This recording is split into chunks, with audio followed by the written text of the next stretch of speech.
Well, Chapter 8, the quantum mechanical model of the atom. This is one of my favorite quotes. Niels Bohr: anyone who is not shocked by quantum mechanics has not understood it. So we're going to talk about quantum mechanics, and quantum mechanics is just hard to wrap your mind around. And I'm just realizing, just like yesterday, I have a t-shirt for this lecture and I forgot to wear it. Anyway, so until the beginning of the 20th century, the 1900s, it was believed that all physical phenomena were deterministic. That means that whatever they're doing now in terms of motion or whatever determines what's going to happen in the future. But work done by many famous scientists discovered subatomic particles, such as protons and electrons, that for those particles, the present condition does not determine the future condition. And this is difficult to understand. So the idea here is if you shoot an electron down a path and measure where it lands, and you shoot a second electron down the same path with the same trajectory, exactly the same way, it will probably land in a different place. That's not what baseballs do. That's not what anything that we can see and hold does, right? It's very confusing. Well, subatomic particles are part of the absolutely small or quantum world. And there are different rules, different physical laws that apply there compared to the larger macroscopic world that we can see. So when not being observed, absolutely small particles can be in two different states at the same time. Not like California and Nevada, but two different conditions of being.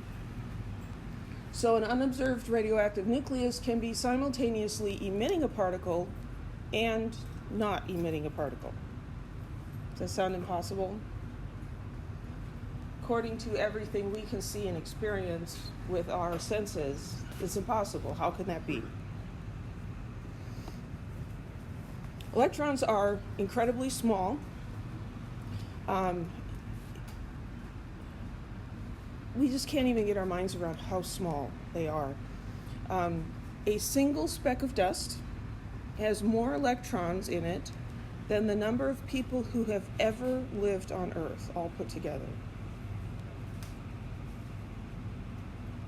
It's a lot of people. It's a lot of electrons in a little speck of dust that you can barely see. The behavior of the electrons determines a lot of the behavior of the atoms. And besides them being so crazy small, if you try to directly observe an electron, its behavior changes. It's like it can tell that you're looking at it. Obviously it can't, but experiments have been done where even shining a light on the electrons causes it to behave differently than if you take the light away. Very weird. So, Schrodinger's cat is a famous experience, and I have a Schrodinger's cat t-shirt, and dang it, I forgot to wear it today. I've got two different YouTube videos about this. One is more an overview, and one is a better explanation. So, it demonstrates this experiment. It was a thought experiment. No cats were harmed. It demonstrates how quantum strangeness does not transfer to the macroscopic world.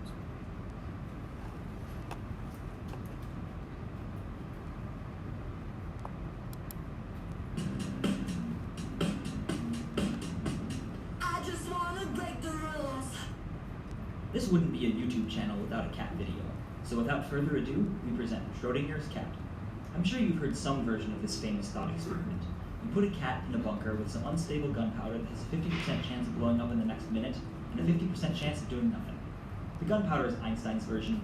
Schrodinger preferred poisonous gas. But whatever. So until we look in the bunker, we don't know whether the cat is dead or alive. And when we do look, it is either dead or alive. So if we repeat the experiment enough times with enough cats and bunkers and gunpowder, we'll see that half the time, Kitty survives, and half the time, Kitty goes bye-bye. The quantum mechanical interpretation is that before we look, the cat is in a superposition. It's both dead and alive. and our act of looking forces nature's decision. So our curiosity kills the cat. But what about the cat's perspective? Well, the cat either sees the gunpowder explode or not. So inside the bunker, we actually have these two possibilities. The powder explodes and the cat sees it explode, or the powder doesn't explode and the cat doesn't see it explode. There's no option, the powder explodes and the cat doesn't see it explode. So the cat's reality becomes entangled with the outcome of the experiment. And it's our observation of the experiment that forces nature to collapse to one option or the other. But we're like the cat too. Either the cat dies and we see it dead, or the cat lives and we see it alive. So who's observing us to force nature to collapse to one reality? Or do both possibilities happen in parallel within a larger multiverse? This collapsing to one reality problem is one of the biggest unanswered questions in quantum physics. So for Kitty's sake, can I have answer, please? So that's a neat channel called Minute Physics, and they have a lot of other interesting videos. I don't want that one, I want the one I picked. So this one is from another science channel.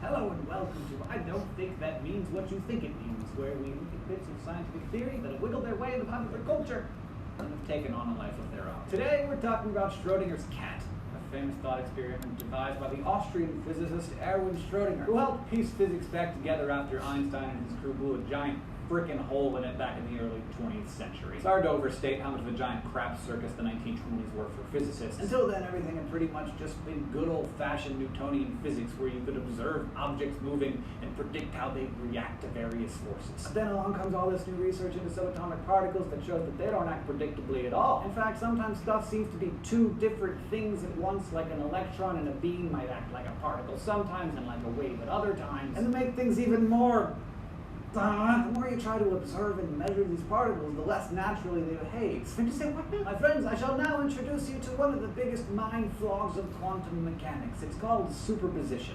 The idea that a particle can exist in all of its theoretically possible states at the same time. So Schrodinger came up with this thought experiment to help everybody understand. So you have a cat, and you put the cat into a steel chamber for an hour with a vial of deadly gas, a Geiger counter, a hammer, and a tiny bit of something radioactive. Bear with me here. I'll say that there's a 50-50 chance that one of the radioactives is going to decay and release some radiation within that hour. If one of the atoms decays, the Geiger counter is going to trigger the hammer, shattering the vial of poisonous gas. Really, Schrodinger?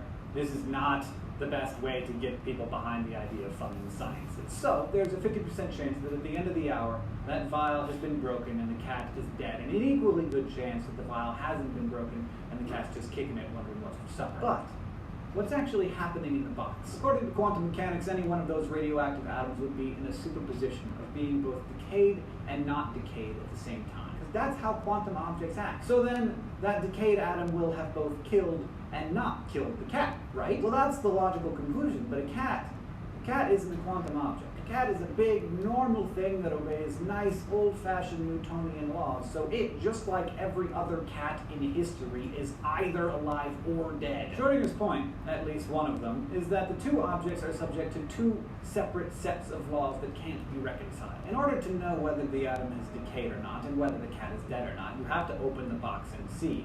But in quantum mechanics, the state of superposition can't be observed. So when the evil mad scientist finally opens the chamber to observe, the superposition collapses and the outcome is ensured. Today, Schrodinger's cat is often talked about as some kind of undead zombie, discussed as if the cat is actually both alive and dead in the box. But Schrodinger's point wasn't to prove that you can make a cat be both alive and dead, but instead to prove that the quantum world doesn't mesh together well with the, like normal world. Alternatively, the point is that the universe is pretty frickin' weird. There are other interpretations of quantum mechanics that might resolve the paradox, but none of them are particularly easy to test. My favorite, of course, is the many worlds interpretation that states that at the end of the experiment, and at the end of every superposition, new alternate universes are created. In this case, one in which the cat is alive and one in which the cat's dead. And to be clear, I don't like this interpretation because I think it's the most likely one. I like it because I think it's such an excellent plot device for science fiction novels. If you have any questions, and I'm sure you do, ask them in the comments below and I'll, do my best. Also, if you have an idea for I Don't Think That Means What You Think It Means, please let us know about that too.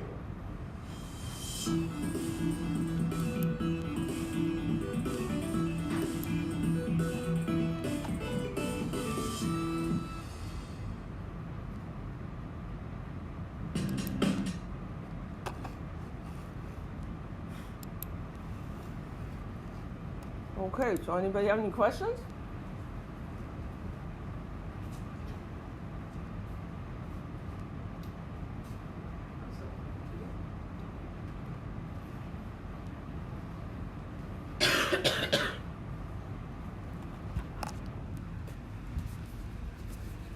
So like the second video said, the point of Schrodinger's cat experiment is that the rules that apply to the quantum world do not apply to regular objects. A cat is either dead or alive. It can't be both at the same time. And yet an electron can be a particle and a wave at the same time. But when we observe it, it has to be one or the other. It's very confusing. So there's again the quote from the beginning: anyone who is not shocked by quantum mechanics has not understood it. Schrodinger, the guy who did this cat experiment, I don't like it, and I'm sorry I ever had anything to do with it. Albert Einstein, you've heard of him. He attempted unsuccessfully to disprove quantum mechanics until he died. He didn't like it either. Nobody liked it. We can't understand it. It's weird, it's strange, it's difficult. And yet, all the evidence points to this being the correct interpretation of observations. So, the quantum mechanical model explains the manner in which electrons exist and how they behave in atoms. It helps us to understand the properties of atoms that are directly related to the behavior of electrons. Some such properties are why some elements are metals and others are nonmetals. Quantum mechanics can explain that. Why do some elements gain one electron when they form an anion and others gain two? Why are some elements very reactive and others are practically inert? And a whole bunch of other periodic patterns that we see in the elements. Quantum mechanics can explain these.